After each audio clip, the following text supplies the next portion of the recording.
Okay, so this graph shows the extent to which individual differences in math-related traits are associated with differences in genes, environmental factors that vary from family to family, and other environmental factors plus noise and measurement error. So they're claiming that for most of these tests, there's zero environment that varies from family to family. In other words, parenting makes zero difference in scores on all of these tests except for the GCSE. Now, this is somewhat misleading, I think, because if you actually read technical details on what they mean by shared and non-shared environment, I think you'll find that it's not as simple, or like this is sort of what they wish it was, but it's not actually exactly this. Anyways, the claim that there's zero impact of this stuff is implausible. Like they're saying family to family stuff has zero impact on all of the tests but one. That is just completely implausible. That's like a ridiculous claim. Like I can't possibly believe that. No way. I mean, if they really, really had good arguments, I could potentially change my mind, but I'm extremely skeptical. And also, I noticed that they're using the term associated, which is vague on purpose, and it means correlated. But what they want to do is hint or imply that it has something to do with causation or explanation, but they just mean they looked at some correlations. They're not dealing with causes or explanations. So we're going to look at the actual paper. And oh yeah, so this I was already like, I was setting off my warnings. I was worried, but when you look here, it says that they're associating anxiety, attitudes, and performance. So it's not just a math skill thing, but it's like anxiety about math or something, which is not what the tests measure, so I don't even know how the hell anxiety comes into it. Like, did they survey people afterwards and say, oh, your bad score was because of anxiety because you said so in your survey? Or something? Like, people who do really well are sometimes quite anxious about it. Okay, so anyways, they have this paper here, full text. Okay, genetic factors underlie the association between anxiety, attitudes, and performance in mathematics. Okay, so I don't believe them. Students struggling with math anxiety, MA, tend to show lower levels of self-efficacy. What is self-efficacy? Like, I understand efficacy in math. Like, if you're getting higher test scores, that's more efficacious, which means effective because you're getting more shit right. So I understand effectiveness as an objective, impersonal measure of how much you're getting the math right. But what I'm unclear on is self-effectiveness. Okay, so people who have anxiety about math are less interested and they have less performance, which is apparently different than self-efficacy. Are they going to tell me what efficacy means? Their perception of their own competence. So this is a dishonest term. Self-efficacy does not mean, there's nothing in that term that says self-perception of efficacy. So they're trying to have a survey term that just means what do people fill out on surveys, which they then call perception rather than survey answers, which is already lying. Well, it's leaving out a very flawed proxy. Survey answers and self-perception are significantly different. It's not a very good proxy, so to just completely omit it is shitty. And then they're going from there, from perception to just self-efficacy, which sounds like self-effectiveness, which just actually doesn't even make sense. So something's screwy. This is pretty long. Anyway, I have to read the whole abstract and maybe the introduction before I can skip ahead and check details, so that I have like the big picture that stuff is supposed to fit into. Okay, so ability involves understanding numbers, problem-solving ability, and approximate number sense. And achievement means exam scores. They say how it relates to, but I think what they're going to mean by relates here is not what is the relationship, but how much of a correlation is there. That's my guess. And they're hiding that. They're not making that clear so far. Okay, 2.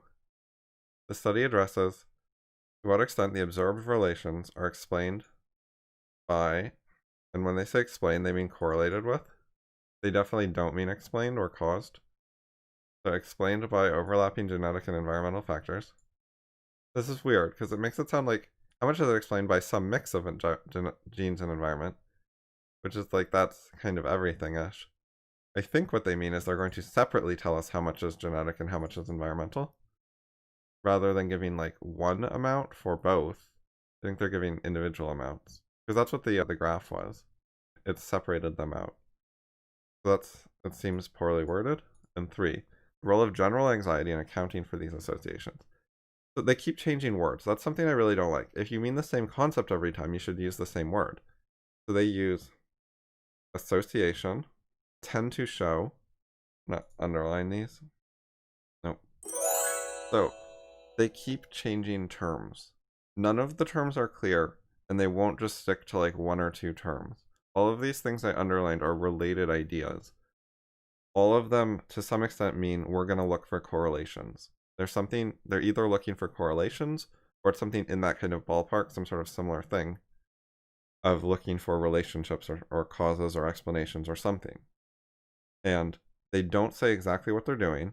They don't use the word correlation a single time, even though I'm pretty sure at least some of these refer to correlations. And I should underline factors as well, because what they mean by factors, I think, is things that correlate with. That also falls into the category. So they keep varying the terminology. So it's both unclear and they keep varying it. And they don't tell you which of the varied words are the same as the other ones.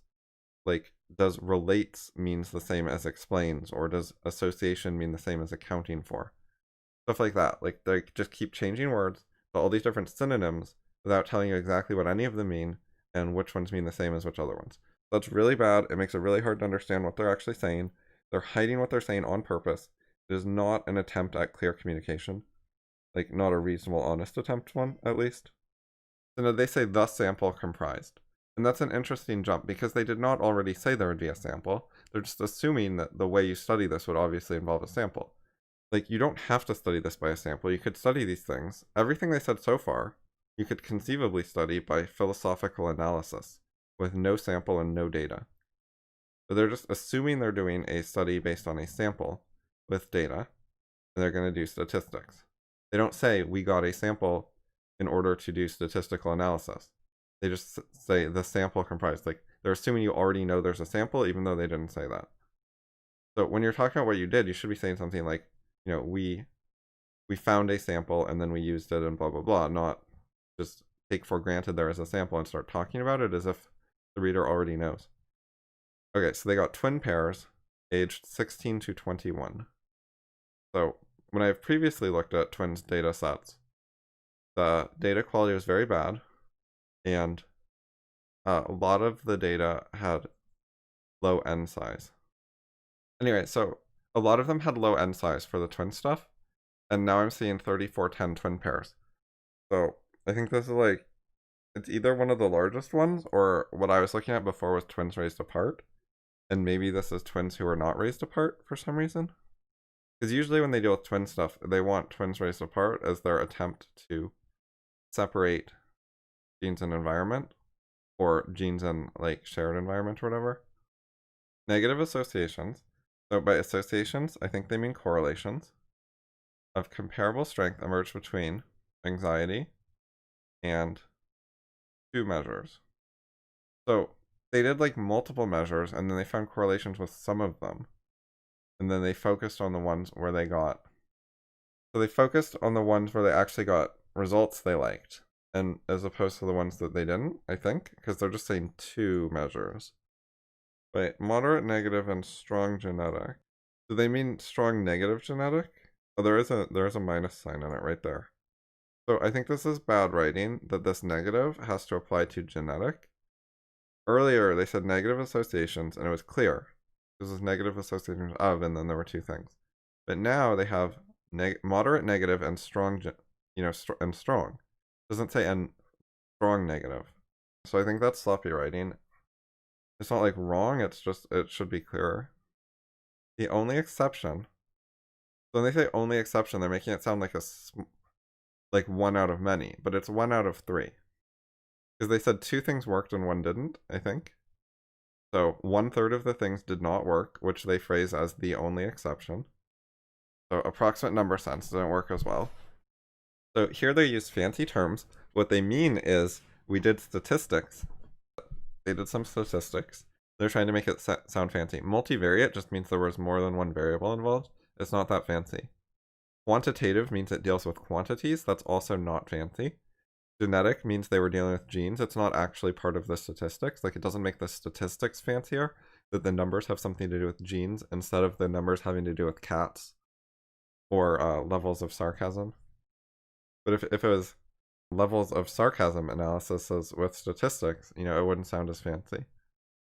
We surveyed people on how sarcastic they thought several tweets were, and then we put it through some statistics software. Wouldn't sound as fancy, but it would be essentially the same thing as what they're doing. So it indicated, that is another word that is unclear, and similar to a lot of these earlier ones where they say things like associated. So it indicates probably means correlates with. Maybe. They don't tell you, but it's another word that might mean correlates with. Okay, so now they're saying math measures accounted for genetic variance, which is different than genetic variance accounting for math measures. I think they're going in the wrong direction. Because certainly they don't think that math measures cause genetic variance. So they're going in like a non-causal direction, and they don't really care that there's just no way in hell that your math test scores at age 16 to 21 cause what genes you have, you know? That's utterly impossible given our understanding of genes being pre-existing at birth. You have your genes before you're born, so they're not caused by something that happens 20 years later. They just don't care about causality, and they will say things like related and accounted when it's not causal. Genetic effects were largely shared. When they say effects, I guess they mean correlation again. It's another weasel word. They never say correlation, they say a wide variety of other things. Largely shared across all measures, but they said 2. Earlier they said 2. But they have 1, 2, 3, 4, 5, 6 things? Why did they say 2 earlier? Where was it? Oh, the 2 measures of mathematics attitudes? Oh, okay, so they're saying it worked with self-efficacy and interest, and then they say the only exception. And when they say the only exception, they're no longer talking about measures of mathematics attitudes. They are now talking, which by the way is not what MA stands for. They have mathematics attitudes and mathematics anxiety, and MA stands for the anxiety one. That's awkward. But anyways, so they brought up only the attitudes ones, but then they said the only exception, and they were no longer talking about attitudes, they were talking about all 6 things. So the exception was actually 1 out of 6. They just specified a subset. And then they switch to the exception, and they don't say the exception from what, or from what list of things. They don't tell you what it's an exception from. Like, how many exceptions out of how many things, they don't tell you. It's super unclear. I just had to figure out later when they said it worked for everything, with the one exception. And like here, you actually can tell what all the things is that there's an exception from. That's terrible writing. Like, they're just not precise. This genetic overlap is not accounted for. Another one of their terms by general anxiety. They're pretending they know how much general anxiety people have, which they certainly don't. They also don't know how much mathematics anxiety people have because surveys don't work for either one. These results are important for future genetic research. Genetic underpinnings. Oh, we got a new word. So this is another synonym. So they were talking about, again, this accounted for thing. Okay, so predispositions, another thing. I think they just mean correlations, and they're pretending it's causal. Okay, so another issue is they're talking about ability. Ability? Oops. They're talking about ability and achievement. So you'd think that when they talk about ability and achievement, they mean ability and achievement. They do not. They mean variation in ability and achievement, which they decided to leave out. I'm pretty sure, without them saying it, that that's what they actually mean. So for example, if I get 99 out of 100 on a math test, you might think that's really good, or whatever. But what they're actually doing is they're comparing. So they're saying this other guy got like a 95, and I got a 99. So the variance is 4. 4 points. So they will look at the differences between people's scores rather than the absolute level of achievement or ability. So like, even if you're actually good at all these things, they could see you as having a negative variation on these things because you have less than someone else. So when you look at variation, you're not looking at the trait itself. So it could be that people are 90% the same in terms of math. We all learn basic arithmetic and everyone's the same, just hypothetically. So 90% of our math is everyone learns the same basic arithmetic, and 10% of our math is people vary in how good they are at math. And the variation only affects a small part, and it happens for whatever reason. Then what they would study is what caused the 10% variation, while ignoring what caused the 90% standard math skill that everyone has.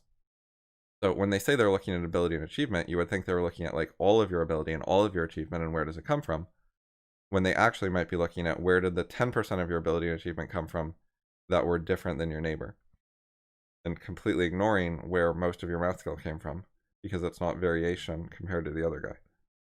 So I think that's what they mean. They have not said it, but that's the standard thing. So this is all gross, I think. So that's the abstract. They certainly don't address how they could possibly know any of this or make this not have the problems that other similar studies have. So I think they're just going to completely ignore the problems with the genre of study and just assume that this type of thing works well and then just do it. And it's not going to deal in any way with the standard criticisms. Okay, introduction. So they linked anxiety. So linked is another thing. They mean correlated with, question mark. It's another word that does not say correlated with and probably means correlated with, but they just want to hide the fact that they're dealing with correlations by never using the word. Jesus, I'm gonna search Okay, so they eventually use the word, but they bury it. They do not want it anywhere near the introduction. And they're never going to say which of the words did we use earlier meant correlated. Okay, so where were we? Introduction. Anxiety is a widespread phenomenon. 30% of 15-year-olds across multiple countries in the OECD reported feeling anxious or incapable when solving a mathematics problem. Maybe that's not an anxiety problem. Maybe that's because they were incapable. Maybe it's an ability problem. That would be my first guess as the main thing going on. Like, I think the lack of ability causes the negative feelings and so on. But they're just like, look, anxiety is the problem. People feel anxious. That's bad. Okay, also, I note that they're talking about 15-year-olds, but their own study deals with 16 to 21-year-olds, not 15-year-olds. So the belief that whatever applied to 15-year-olds would apply to 16 to 21-year-olds is an assumption they're making with no argument, no evidence, no reasoning, no acknowledgement that it is an assumption or matters or means anything. So they're just imprecise. They don't care about details. That's bad. If you're actually a scientist, you have to look at every fucking little thing and say, could this possibly be a reason that would make our study wrong?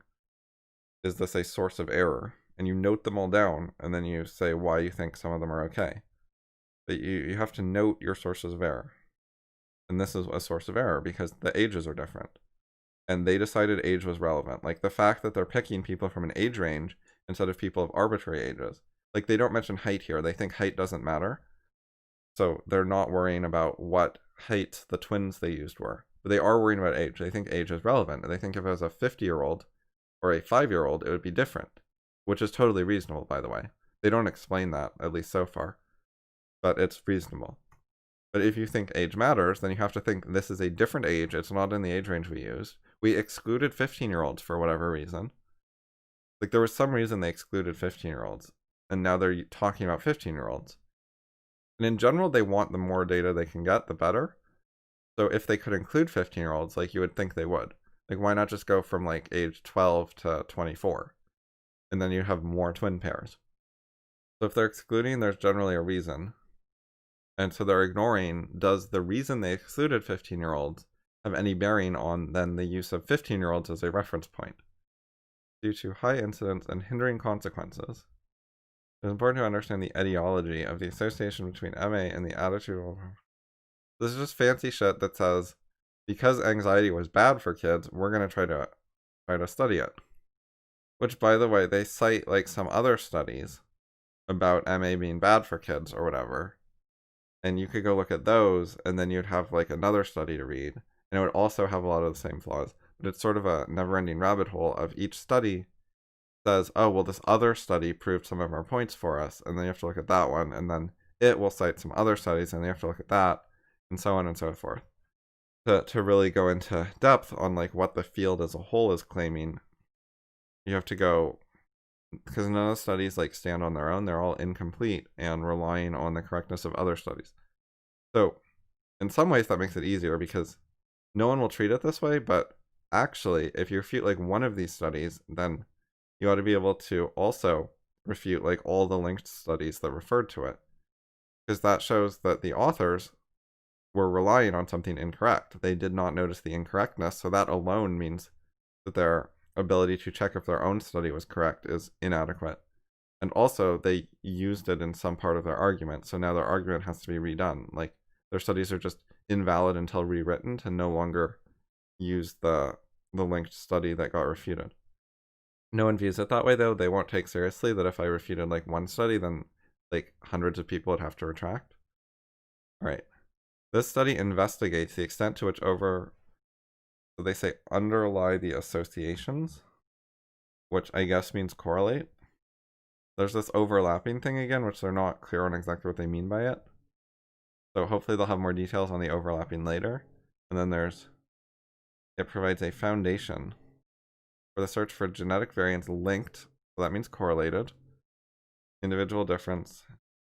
And when they say differences, that shows that they're talking about variation between individuals, but only what's different between individuals. So if individuals are 90% the same, they're only looking at the different part, which is misleading.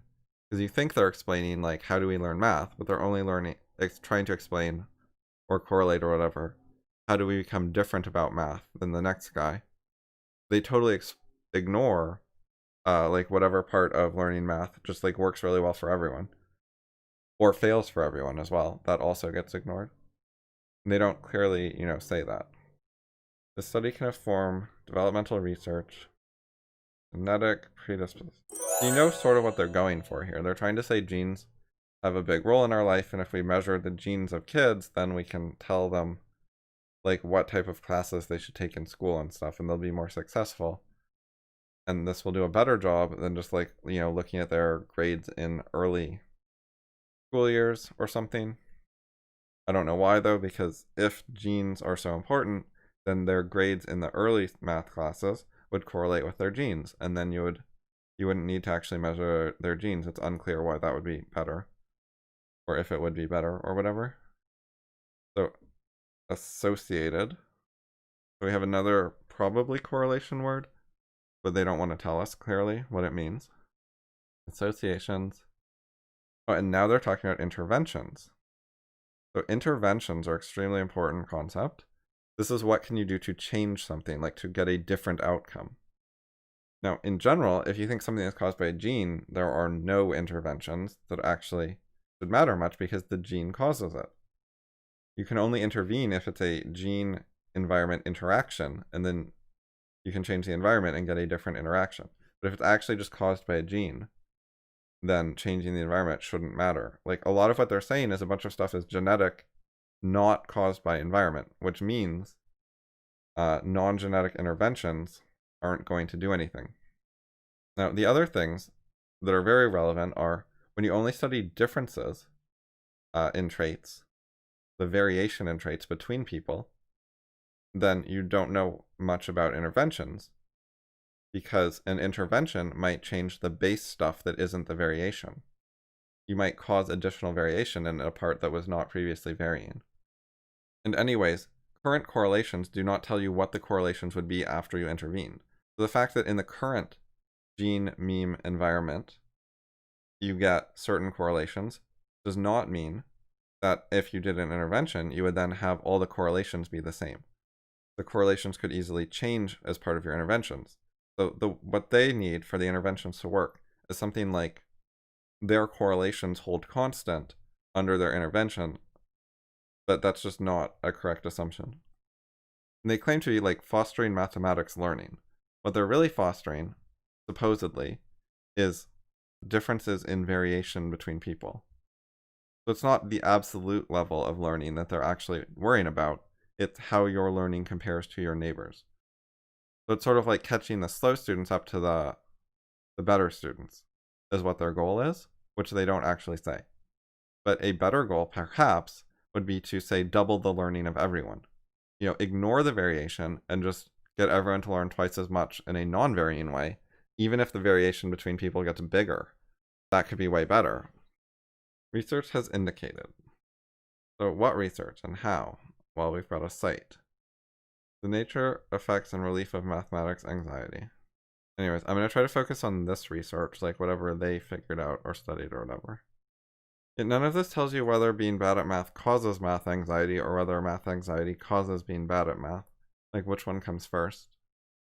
It also doesn't tell you things like how accurate the surveys are and how much people just lie on surveys or are careless on surveys or whatever, or say what they think the people want to hear.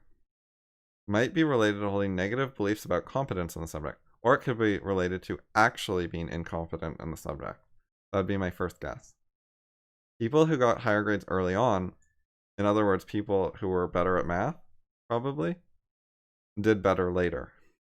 Somehow that is telling us that anxiety is the issue. A sample of young children. Now, how young are they talking about? Is this relevant? Because the current study deals with 16 to 21-year-olds. And young children sounds like, I don't know, 6 to 8. Maybe younger, who knows? Let's see if it'll tell us. At this age, what age? Okay, so young children is less than an adolescent. Well, here we go. Oh yeah, they mentioned first, second, and third grade children up here. Okay, so it's 7 to 10. So this is for 7 to 10-year-olds. The current study is for 16 to 21-year-olds. And they're just bringing it up with no mention of how big the age difference is. This is like when they were using 15-year-olds earlier, except much, much worse. Because 7 to 10 age and 16 to 21, those are like very different people. That's like a time period in one's life when one changes a lot. So what they're doing is what I call like argument spaghetti. They're trying to take everything that they think helps their case, maybe, and throw it at the wall and hope it sticks. It's just take a bunch of arguments of whatever quality, as long as it's on their side, and then throw it out there and hope that altogether it adds up to a good argument. And this is very bad for two big reasons. I don't know how many reasons I'm going to say. Okay, reason number one. It's biased. It's not objective. They're not looking at counter arguments. They're only looking at their side. And reason two, they're not actually trying to make a good case. They're not figuring out like what is a decisive case that ought to persuade people. They're just throwing arguments out there without much concern for quality. And three, they think that like a bunch of bad arguments will somehow add up to a good one. Or maybe they're hoping there's a good one in the mix, but it's not good. They can't tell which one's good. Alan, I don't know what 2 plus minus 10 is in relation to. That sounds like a lot of variance, though. Oh, they want to address a literature gap. The literature gap is not about age. The literature gap is about MA relationships between certain things. Yes, my yes or no philosophy deals with the issue of just throwing a bunch of support at stuff. Like, one of the main ideas it deals with is whether you can evaluate ideas by like a point system, the degree of goodness, and then each argument adds more degree of goodness or more points. And I refute that and explain a superior epistemology. How do you know it's as a result of a brain disorder? Like, I get you can test them and find that they're bad at math, but how do you know it's a brain disorder? And how do you what counts as a severe difficulty? Like, maybe they're severely uninterested or they severely hate their teachers. Maybe they can't do certain calculations because they don't know how, which is different than being able to unable to calculate. Like, it's a different thing if you don't know what calculation to do versus you're unable to do the calculation. I think they mix those up. This is probably not like a proper definition anyways. Right, or vice versa. Students with weaker performance have higher levels of surveyed anxiety. It's not surprising. Like, why would that even be news? People who are bad at things are more nervous about doing those things and try to avoid it and stuff. Okay, so yes, being bad at math does not mean you're dumb in general. People have some math-specific skill. Like, while I don't at all trust how they studied this or this research or whatever, Like, I already have a pre-existing agreement with this claim based on, conceptual reasoning.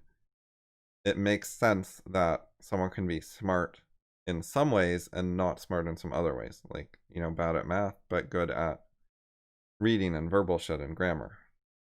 There's some connection between, like, all types of cognitive ability, but being a specialist is really common. It is really common that someone is good at some things and not others. There are lots of physicists who are good at physics but not art. There are lots of artists who are good at art but not physics, etc. Yes, the punishments are certainly a relevant factor that would increase nervousness. So now they say as early as primary school, which is interesting because they make that sound like a good thing, like it applies at more ages. Whereas I think it's a bad thing because they're studying 16 to 21-year-olds. The further away you are in age, the less relevant it is. So as people get older, they change less. Their traits become more stable. Yeah, we already knew that. Adults change less than children. It is partly explained by them staying bad at math. Yup. So by explained, they mean correlated with, presumably. Right, so people who are anxious in general and people who are anxious about math are not going to have full overlap. You can be, like, pretty calm in general, but really hate math. And you can also be a really anxious, nerdy person in general, like that's sort of a stereotype, but actually be really calm and good because you're good at math. So it can easily go either way, or these don't have to go together. And this list is interesting because heartbeat and pulse are things they can measure, and they're talking about physiological manifestations, and then they mention two things they can measure, and then they mention nervous stomach. And nervous stomach sounds to me like a survey question, rather than a measurement. And nervous stomach sounds like something that can often be psychological rather than physiological. Like, people often, they get nervous and then they make up, like, things that seem like physical sensations to them. They feel like butterflies in their stomach or whatever. That doesn't mean you have physical butterflies in your stomach or like any physical sensation. That can be all in your head. So they're calling it a physiological manifestation, which means not all in your head. And then they're bringing up something which I'm pretty sure can just be all in your head. Although it does depend on what nervous stomach means. Okay, here's the paper. So we can now look at more of the paper. So it doesn't seem to have OCR, probably. Like, the text looks shitty. Let's see. Nervous. Well, errata. Okay, so it is OCR'd. Wait, seriously? Did I find the wrong paper? Because it should say something about nervous stomach. Like, okay, nervous stomach goes to site number 30. Site number 30 is this fucking paper right here that does not contain the words nervous or stomach unless the OCR is bad enough that the search didn't work. Overcoming Math Anxiety, Colin Adams. Adams C. This is the right paper. Symptoms of math anxiety. It mentions rapid heartbeat and rapid pulse on like a list of potential symptoms. But did they actually, do a study? What did they say about this? Okay. Okay, so when I read this, I thought they meant there is like scientific research in which they associated these things. Like, I think that's what they're suggesting. This is actually short enough to just skim. Like, the whole thing's a joke. Will there ever be a vaccine for math anxiety? And if so, will it be one of those you should swallow a pink cube of sugar? We need ambulances to rush those with sudden onset math anxiety to emergency rooms staffed by ready PhD math educators, quarantine wings in hospitals to prevent Ebola-like epidemics, and big federal grants. So I think that they're making fun of the concept of math anxiety, and then the people who are taking math anxiety seriously accidentally cited them. Like, do they not read the shit they cite? Like, what the fuck? They cited it like it was scientific research that mentioned nervous stomach. Okay, let's search for butterflies. Well, they don't have butt.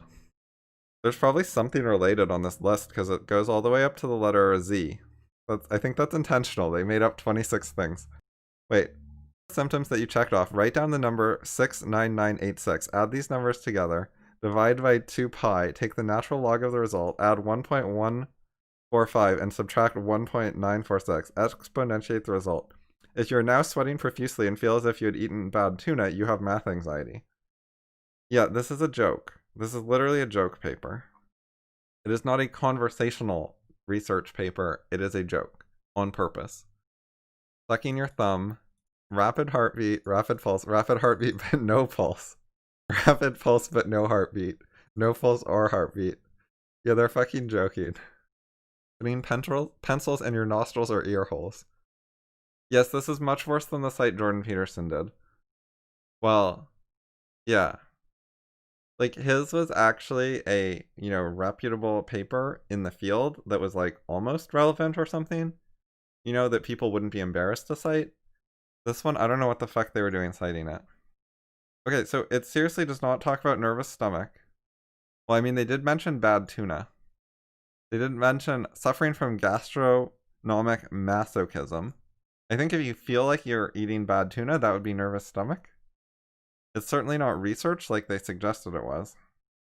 I think they're citing it for the symptoms of math anxiety list, which they decided to take seriously, which has rapid heartbeat and rapid pulse on it. Oh, extreme nausea could be considered to mean nervous stomach, I guess. It was like vaguely in the ballpark. I don't know. What the fuck is wrong with these people? How do you cite this joke as for your research? What the fuck? Like, they're usually bad, like all the stuff I said before this point, but not this bad. Although I don't check a lot of their sites. But what the fuck? What the fuck? What the fuck? They just throw that in the middle of their list of 57 citations and say, look how well researched our shit is. And then Google, and then you actually go to the page and they hide the abstract so you don't even know what it is. I don't know, I find it weird that they copied that shit from the bullshit paper. But then they put nervous stomach, which was not on the list. Like, the closest thing was like the nausea or the bad tuna. Methods. Okay, this is the part where we actually see what their research was. And we'll get to criticize them, maybe. Oh, so they actually don't deal with 17-year-olds. Not important. Okay. Age 16, they contributed math data.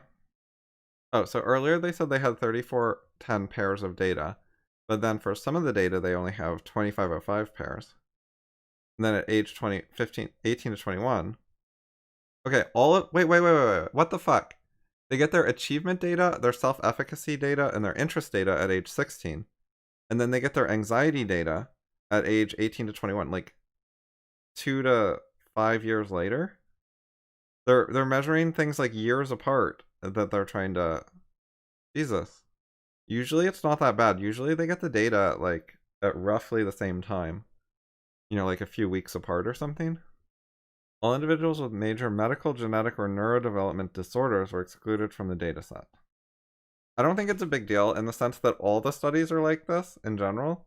Like, they're all retarded. So this has 45 retweets, 105 likes. This guy has 55,000 followers. He has a second book. He has a website.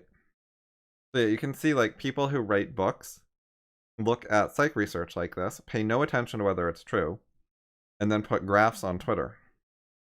I'm wondering if that graph comes from the paper or if he, like, colored it in. Oh no, it's from the paper. Okay, he just literally, like, screenshots a graph from a paper and tweets it.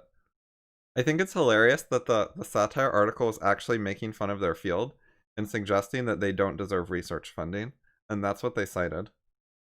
Like, it actually mentioned federal grants while taunting them. So it's basically saying that this paper should not exist, and they cited it. It measures abbreviated math anxiety scale. So it's a survey. Rate how anxious they would feel hypothetically in situations. There are 9 questions on a 5-point scale, ranging from not nervous at all to very nervous. 2 items were adapted from the original version to make them age appropriate for the current sample. They actually changed the survey, so it's different than the ones that are normal. Like, the survey has been used before, and their belief is that it works well, and then they changed it, and they have no research showing that their changes are okay. I think. I don't know what is excellent internal validity and retest reliability. So retest reliability means that if you survey the same person multiple times, you get similar answers. Also, is 0.85 actually excellent for that? Like, that means that their answers are changing to some extent. And anyways, excellent internal validity. Does that mean they don't contradict themselves? Like they don't give contradicting answers or something? They ought to like explain these things. Oh wait, oh, and that's the AMAS. That's not their own shit. So they mean the AMAS in general, according to this other paper, has those traits. But they changed it. Anyway, so the changes were these things, but they don't say what they changed from what to what. So I think these are the new versions, listening to a maths lecture and reading a maths book. Okay, so we have like listening to a lecture in math class, listening to a maths lecture, or reading a maths book. Where's the reading one? Starting a new chapter in a math book. Okay, so none of them are actually reading a math book. Did they change starting a new chapter? New chapter is like emphasis on new. It's like now we have to deal with a new material. Like we're moving on to the next shit in the unit, which is different than reading a math book. So they made a major change here that they just snuck in with no, they don't actually tell you they made a major change. They just said they made it age appropriate. How is changing from reading a new chapter to a whole book age appropriate change? That's dishonest and fucked up. But that's very typical of psych studies.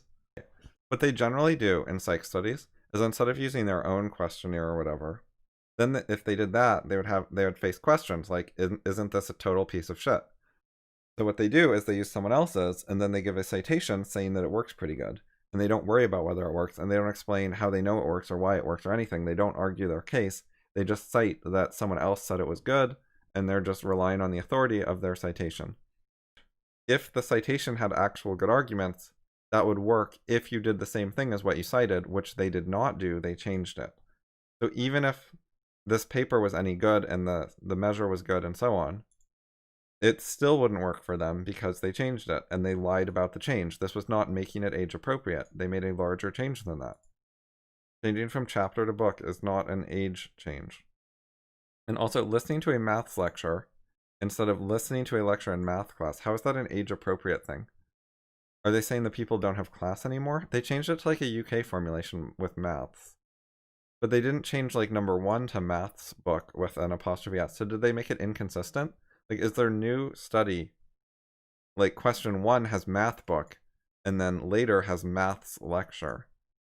Like they're using UK terminology sometimes and US terminology sometimes? Or did they adapt all the questions and they only mentioned adapting 2 of them? This seems so fucked up. So now they're using a 4-point scale instead of a 5-point scale. Why? Which one's better? Does it matter? Do they have any like conceptual understanding of whether it should be a 4-point scale or 5-point scale? Why just like randomly change it between different measures? I mean, I think it's because they just used someone else's and the other people happen to use 5 in one case and 4 in another case. But I think it's bad that they're just varying things for no particular reason with no explanation of what's good or why. So they have things like understanding graphs protect in newspapers and solving an equation like 3x plus 5 equals 17. So x is 4. It had good internal validity, but they're not going to mention test-retest reliability this time, apparently. So I guess they didn't check test-retest reliability or something. Like that shows that their argument spaghetti stuff. It's like when they have 2 measures that are good, they mention both of them. When they have 1 measure that's good, they mention that one and ignore the other one. Like it doesn't matter this time. That's dishonest. That's biased. That isn't scientific rigor and objectivity. I look forward to my mathematics lessons. By the way, the previous one was a 4-point scale from 0 to 3, and now we have a 4-point scale from 1 to 4. And they're just randomly changing it, like 0 to 3, 1 to 4. Why change it? And honestly, if you're dealing with people with math anxiety, why the fuck would you use zero-based counting? That makes no sense. Asking them to deal with 0 when they're math anxious or whatever, or a bunch of them are or something, like why would you do that? Just let them deal with normal 1-based counting. So one of the things here is they don't check negative statements, like I hate mathematics. They might find that they get different answers based on whether they're asking about positive statements or negative statements. Like the answers might be inconsistent.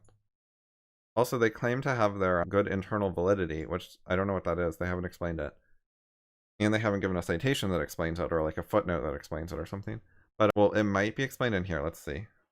So here we have internal consistency. Retest reliability. No, that just says it was good. They're saying what the measures were. Oops. Okay, so they're saying internal validity, but this thing they cited talks about internal consistency and convergent and divergent validity. What about internal validity? Is that a thing? How long is this? It's not very long. Validity. They're literally changing the terminology. Like, the terminology did not have internal validity. It had internal consistency, and which is, by the way, what I guessed earlier that internal validity might mean. So it has that, and it has a different type of validity, convergent and divergent. And they just changed the metrics, or the naming or whatever. But this one doesn't actually explain what those things mean.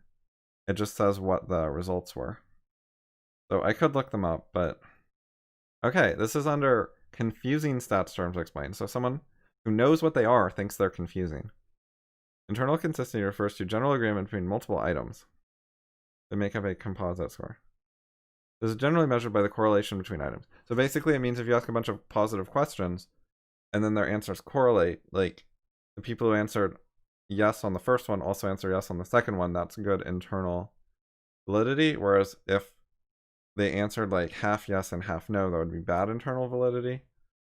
Internal consistency is a much better term that makes more sense.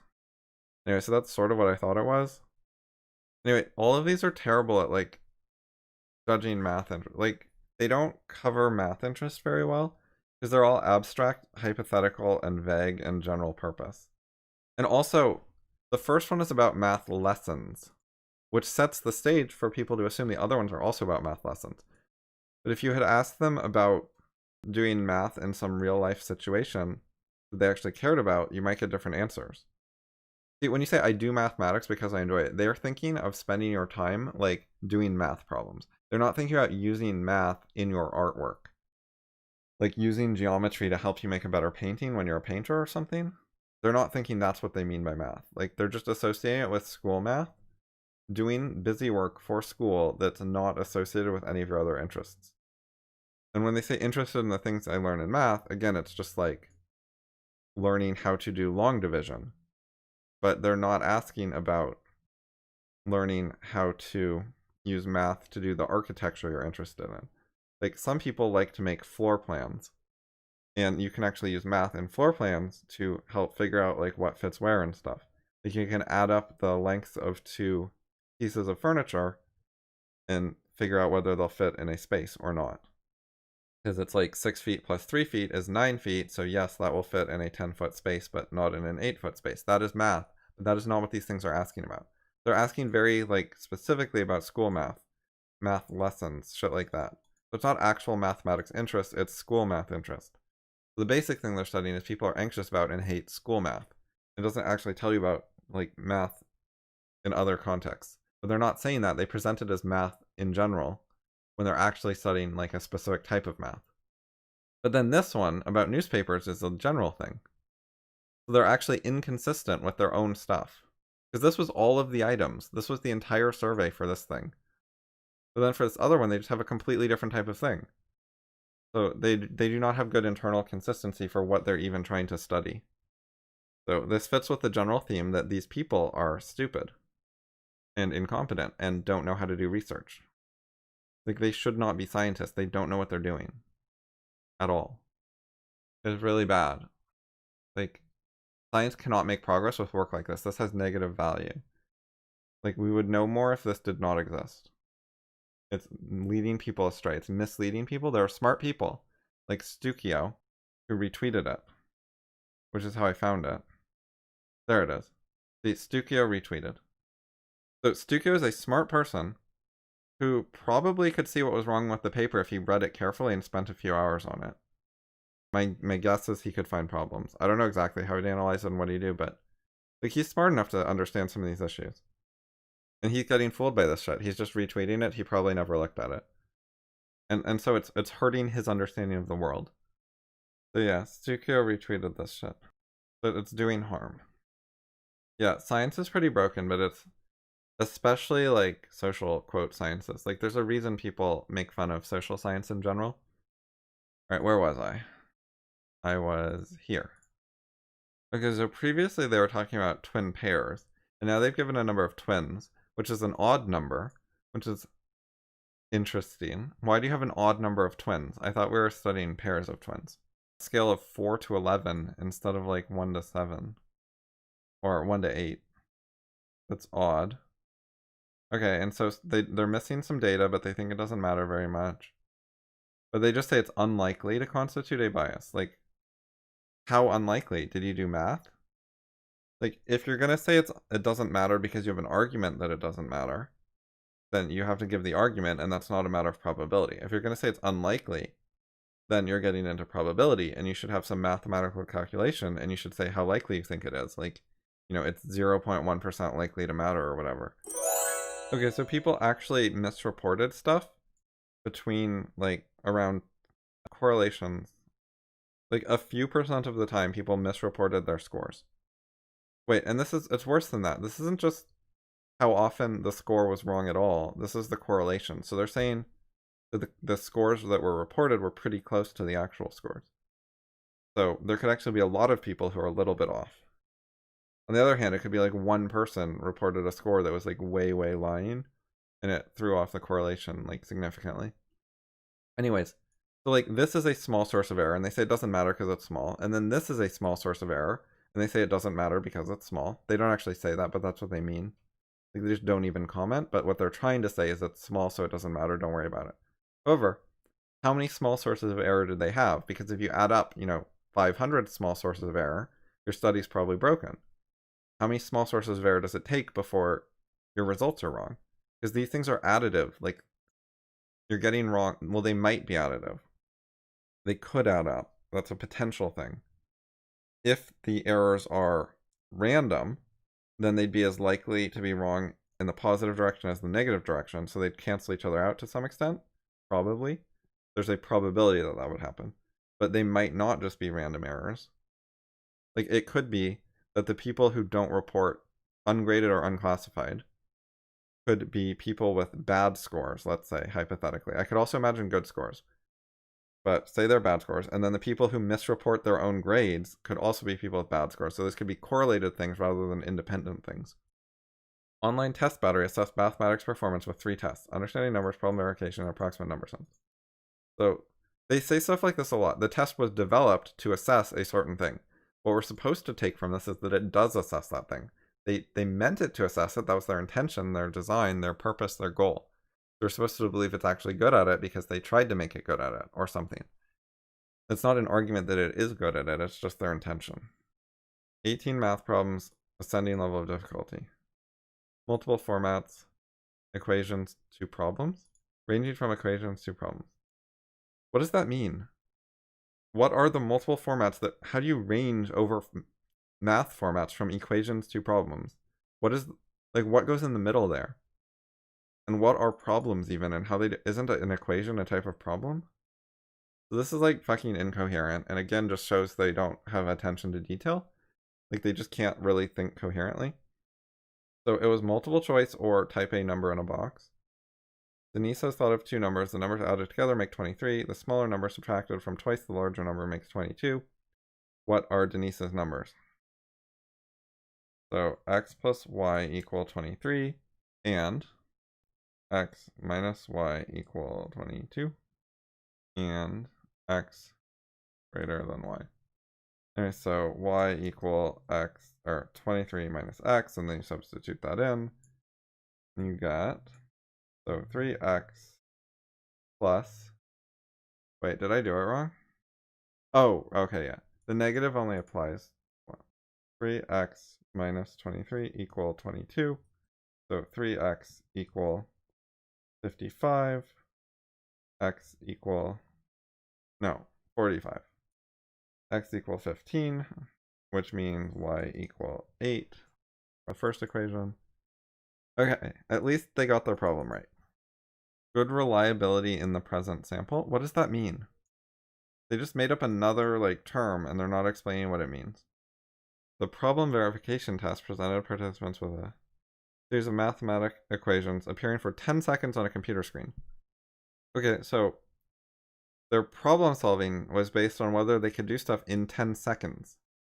No wonder these kids are so nervous. You're giving them 10-second time limits. Good reliability in the current sample, whatever the fuck that means. The appropriate number sense test. Approximate, not appropriate. 150 trial. Jesus, they must have gotten so bored. That's one of the things they do wrong is like they get people who don't want to be there and then they make them really bored. And they paid them like very little or not enough for nothing or like I wonder if okay, so they did tests in an ascending order of difficulty previously. Which means it's hard to tell the difference between one, they did worse on the later problems because they were harder, and two, they did worse on the later problems because they were bored and didn't care anymore. And they were tired and stuff like that. Anyways, so with the 150, it would be good if they actually tried to check for that kind of thing, like see if performance goes down on later trials. Displaying arrays of yellow and blue dots. Trials lasted 400 milliseconds? Wait, their idea of number sense is you look at a bunch of dots, and then you guess how many dots there were, whether there were more yellow or blue. This is that's not what number sense is, Jesus Christ. Yeah, that's true, Zhao. They could be like in the groove later. Especially now that I realize they're getting 400 millisecond trials where they get something flashed on the screen for less than half a second. And then they have to say which one had more dots. And they're using yellow and blue. Yellow is hard to see on screen sometimes. Like, what was the background color? Was it white? Did the yellow blend into the white background? And so they have varying sizes. I want to see like a picture of what this looked like. Because you can make it really hard to tell what there's more of in a fraction of a second if you have like varying sizes, dots, varying colors, varying arrangement. You're glancing at two groups at once. This is so bad. Anyways, yeah, this is very typical that the measures they use are terrible. There's so many things wrong with them. Okay, in general anxiety, they had some scale. How often in the past month have you been bothered by the following problems? Not being able to control worrying, feeling afraid as if something awful might happen. See, this kind of surveying doesn't measure anxiety. It measures like how anxious you think you are if you're being honest. Something like that. Like there are some people who like are in denial about their anxiety. So they're going to say, "Oh no, that doesn't happen to me. I'm happy." But there are other people who are like, you know, goth or something and they like want to emphasize how anxious they are. They're like, "Yeah, I got a lot of problems. Life sucks so much, man." Even though they're actually reasonably happy. So that's one of the problems with this stuff. It has good internal validity and retest, reload it. Is R equal 0.64 actually good? That doesn't sound good to me. That sounds bad. This is test, retest reliability, meaning you ask the same person, the same questions. And I think that means their answers just vary significantly. That sounds terrible. We could look up what alpha and R actually mean, but I don't care that much. Like, it's so bad it doesn't really matter. Like, you don't have to go into that level of detail to actually refute this article.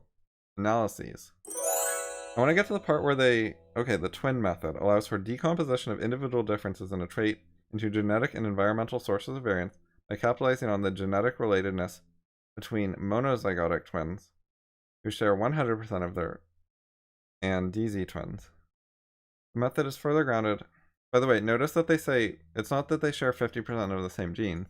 They share 50% of the same ones that differ between individuals. But they're only looking at the variation. If 90% of everyone's genes are like the same, then they're saying of the remaining 10% where people vary, they'll be half the same and half different. I mentioned something similar earlier. Method is further grounded in the assumption that both types of twins who are raised in the same family share their rearing environments to approximately the same extent.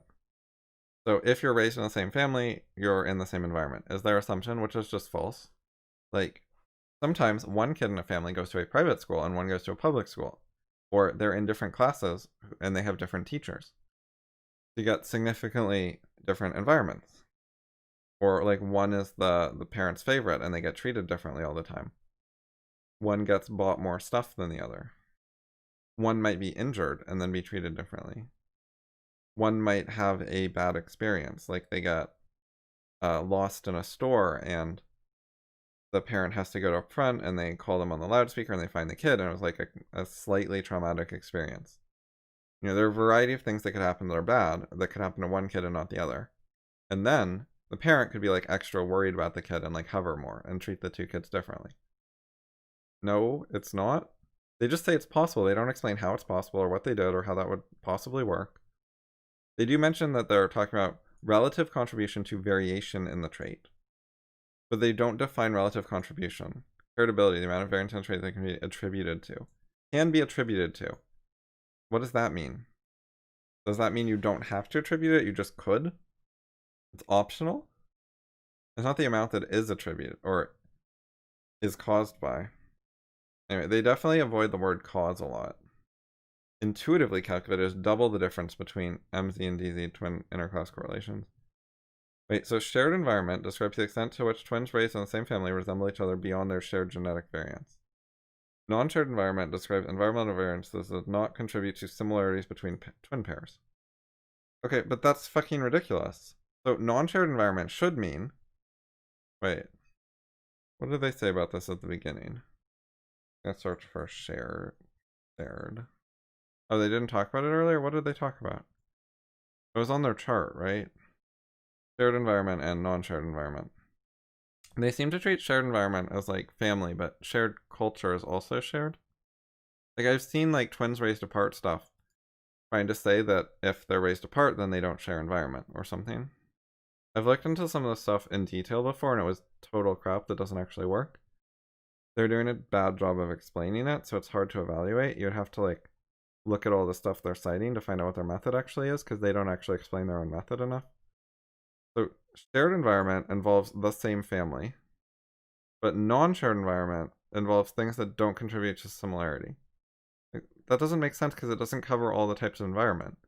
You could have non-family environment that contributes to similarities. These are not like the standard definitions, I don't think, because I've read about shared and non-shared before.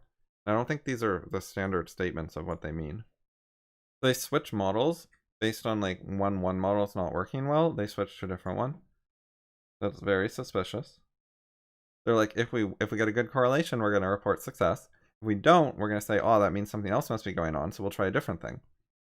And then if it works, we'll report success. So they're just looking for, can any of our things possibly work to get what we're going to call success? Rather than thinking, why did this not work? Maybe that means we're wrong. So to properly criticize this, what you have to do is figure out what their method is and how it's supposed to work, and then point out why it doesn't work. And they're doing very little help with that. And I've looked into it in the past for this kind of thing, but I don't really feel like going into a ton of detail right now because their study's so bad anyways. But if people have like more detailed questions or they want to look into it themselves, how the MZ and DZ shit works, you're welcome to look into it and then ask questions, and I could probably help. But the short answer is all the stuff they're saying does not work, which is actually like a lot more important than the other problems and affects like a lot more studies. But part of why it doesn't work is explained in this article. This points out a lot of problems with the correlation studies and shit. It specifically deals with heritability, which they mentioned a little while ago. And they're trying to talk about genetic contributions. That's heritability related. And by the way, this is by an academic from CMU. It's not like obscure. It has like appropriate prestige and social status. He was one of the co-authors of a book criticizing the bell curve that he helped put together. It's this book. Well, the link seems to be broken. Maybe he should have linked to Amazon and then maybe it would still work. There's 4 editors mentioned, but if we look inside table of contents, then we have like a bunch of different people, and it is Cosmo Shalizi wrote that particular article. Where is he? I wanted to find out what chapter he wrote. I didn't see his name. I wonder if they made like a new version of the book and got different contributors or something. This post is like from 2007? And I don't know when the original book was from. So when is this book from and what is this? Well, this is from 1997. I just didn't see him on the list. Wait, is this the right book? Intelligence Leads to Success. Scientists Respond to the Bell Curve. Yeah, it's the right point. What? I didn't see him in the table of contents. There was like a chapter that didn't say a name. Is that how you spell it? Where's like the about page or whatever? I didn't know there were new posts on this blog. These are from 2019. Anyway, it's Cosma Shalizi. So search inside. Cosma. Okay, this is weird though. He said he was a contributor to the book, and I'm not seeing him. It referenced Three-Toed Sloth thing. It links to that website. The departmental page. I was looking for publications. Let's search for like Respond or like Bell. Oh, he wasn't a contributor. they were people who were from his department. Some of the people who will be voting on my contract renewal and tenure were involved in the book. So he agrees with some of his like supervisors and superiors and shit. Okay, so I misread it. That explains everything. Anyways, he's doing it as like a full disclosure because of a potential bias. So they like to make these kind of summary charts because by the time they have this chart, the chart leaves out like all the stuff they glossed over, like that their survey questions are shit. It leaves out the fact that they used surveys, et cetera, et cetera. It leaves out all the details where they were wrong. So you could see like something was crap. Like that their number sense thing that they call number sense test was not a number sense test in any like normal meaning of the term number sense. Like I've talked with people about number sense who like teach it and deal with trying to help students have better number sense. And the thing they teach and they want students to have a skill at is not ability to glance for a fraction of a second at dots and estimate which group of dots there were more of. That is not at all what number sense means. So they're essentially lying by using a completely non-standard meaning of number sense. And they don't even try to explain why it's any good or what they think number sense means. They just label it with the term number sense, which has a different meaning, and then make a graph and totally ignore the problem. And so they don't seem to be considering why on earth would shared environment be a factor on the GCSE but not on the UN, PVT, NS, MA, any of the other things. Like that doesn't make sense. Why would it factor into one of these things but none of the others? They're giving no explanation of why it'd be literally zero factor on any of these other things. You should look at your data and say, does this make sense? And then think about it. But they're not doing that. They're just like, we did math, these are our results, the end. But they didn't just do math. They did things like survey question design, where they changed a question from being about reading a new math chapter to reading a math book, among other changes. Here they use moderate, and then they use modest. So it's again, like I was talking about earlier, where they randomly change terminology and use a bunch of synonyms. To me, this means that they don't have a set of standard words where a certain range counts as weak, a certain range as moderate, and a certain range as strong. They didn't actually define what ranges get what words. They just threw words on the numbers with no real system to it. So I think that's really bad. Anyway, they claim to do some statistics, which somehow told them what was caused by what. That is bullshit. They also didn't decide in advance what analysis they would do. They took the data set first, and then they tried a variety of types of analysis until they got numbers they liked, which is cheating. But if they weren't doing that, they would have said so. Like, you don't just admit that you did it right and didn't cheat. You would mention that. And they keep saying things that sort of suggest they're cheating. Okay, discussion.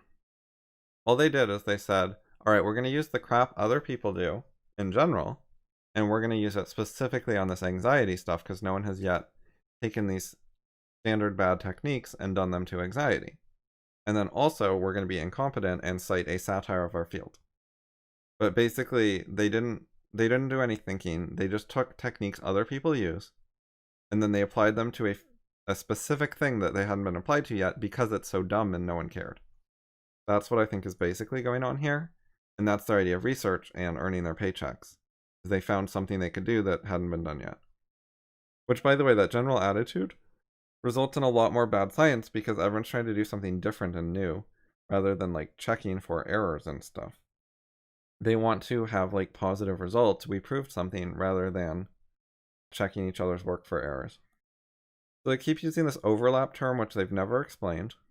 They have all these citations to other research, but they don't have footnotes explaining what they mean by their technical terms. And I think some of them are non-standard and can't just be looked up. Like, they seem to use words in somewhat random ways. Like, they were using internal validity instead of internal consistency. You can't just look up what the technical term means because it's not a standard term. I think it's just another word for referring to correlations. Contribute is another word that they use for correlation. They do so much to make it sound like there's causation, but they're just looking at correlations.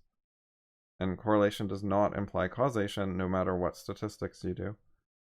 And there's obvious causations that could be causing this correlation other than the one they're claiming. Like, they're claiming basically that the anxiety is causing math problems, like being bad at math or whatever, but it could so easily be the other way around, that being bad at math is causing the math anxiety.